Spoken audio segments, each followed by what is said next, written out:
Hey guys, it's Nat from Living Loopy. I promised I'd do a video today. By the way, happy Thanksgiving to all my Canadian family and friends, anyone who's watching.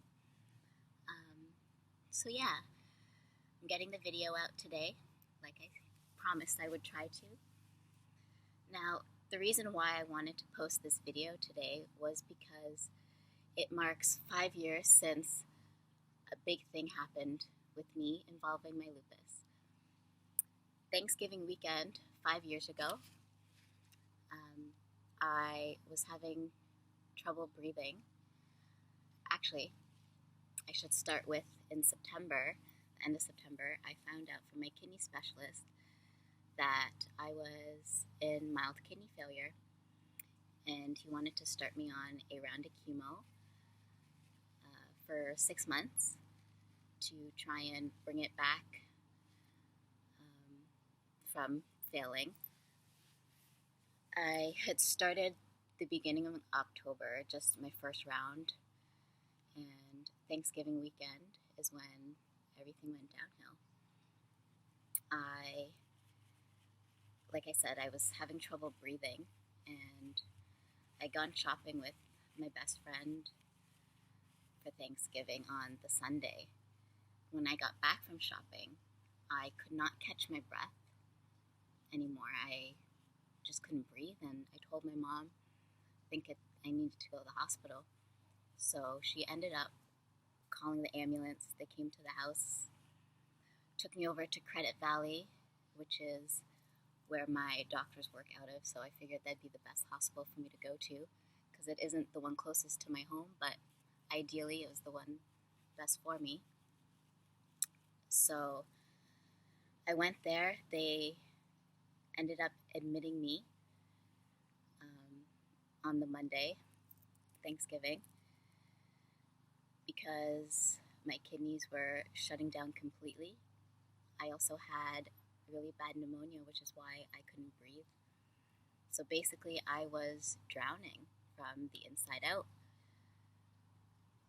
So that night on Thanksgiving, because I was having so much trouble breathing, they decided to put me on the ventilator, just put a breathing mask on me.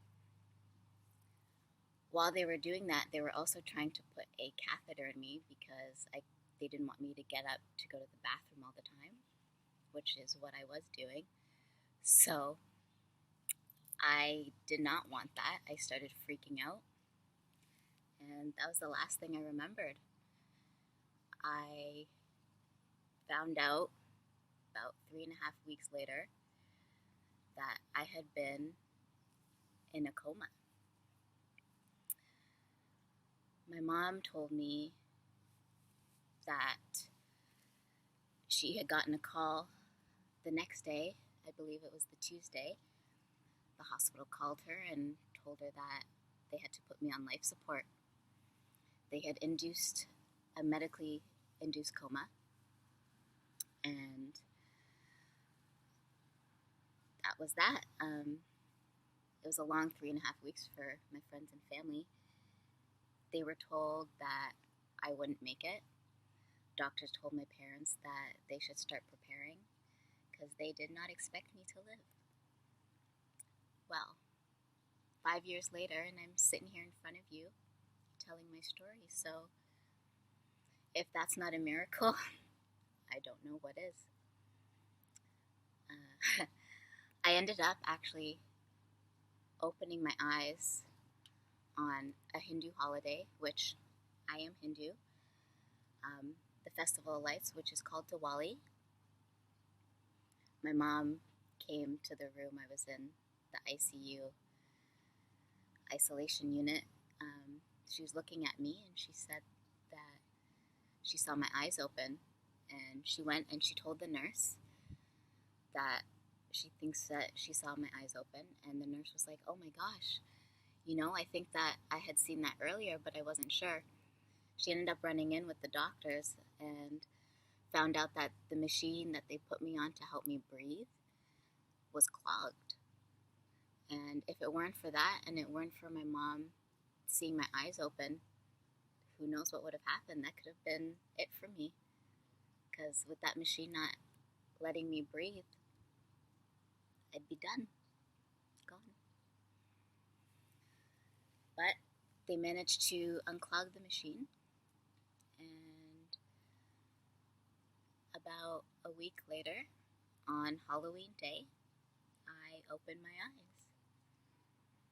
I woke up and I started to get better, which everything that was going on with me and my body, it is a miracle that happened. They were running dialysis 24/7 for me on my kidneys while I was in the coma, and that breathing machine that they put me on, this really huge machine, I found out that apparently it shakes your body. I have holes, scars from holes here and here. They had to puncture. I don't know if you've seen in my videos, I have all these scars on my neck from the machines. I had a dialysis line here. They ended up moving it here. I have a scar from the permanent one they put in. They thought that I was going to have to stay on dialysis permanently, well, until further notice, because, my kidneys shut down. And how often do people come back from that without doing a transplant? I was really lucky. So today on Thanksgiving, I figure it marks 5 years. We've come full circle. What better day to post this video and say that I am very thankful today that I am here and that I am able to share my story with you and let everybody know that lupus is not a joke. It's not fun. It's not easy living with lupus on a daily basis. And it can get out of control and it can kill you. There are so many people that I hear that are dying every day from lupus, and people still don't know about it. People still have no clue how bad it really is. And I don't think that's right. I think that they need to know. You all really need to know that lupus is deadly and it will kill you if you don't take care of yourself, if you don't do what's right for you. And I think that the more that we talk about it and the more that people start to learn about it, we can actually do something about it and maybe one day find a cure. So that's my goal. And I hope that all of you watching will help me to raise the awareness, help all us Lupies to raise awareness and share my story. Let people know that it almost killed me, and look at me. I'm here sitting in front of you. I look great. I feel great. I mean, I've still had a rough time in the last 5 years. I mean, it's not easy. There's a lot of things to deal with and stuff. But it's a daily fight, and I'm a warrior. I will survive lupus. I will kick your butt. Well, thanks guys for watching. I hope you all have a great Thanksgiving. Be thankful that you're here and alive and that you have good health and have good people in your life. I know I do. I'm very thankful for all the wonderful, caring, loving people in my life. I don't know what I would do without them. So to you guys, I love you. Have a great day, and I'll see you again soon. Bye.